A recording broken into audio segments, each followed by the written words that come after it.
సభాష్, బాగా నటించావు, గొప్ప నటివి.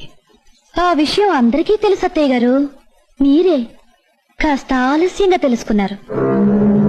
పిచ్చి తల్లి, నేను నీకంటే గొప్ప నటిని.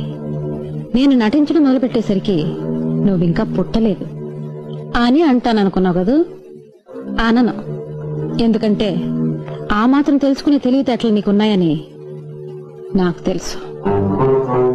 కోడలు తెలివితేటలు మెచ్చుకునే అత్తగారు దొరకడం ఎంత అదృష్టం అని నేను మురిసిపోతున్నాను.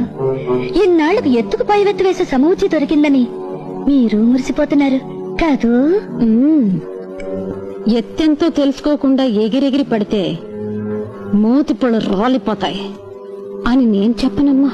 రాలిపోయిన పళ్ళు కట్టించుకున్న అనుభవజ్ఞులు ఎదురుగా కనిపిస్తుంటే నాకు ఆ మాత్రం తెలీదా? ఈసారైనా కాస్త జాగ్రత్తగా ఉండండి నేను చెబుతున్నాను అత్తయ్య గారు.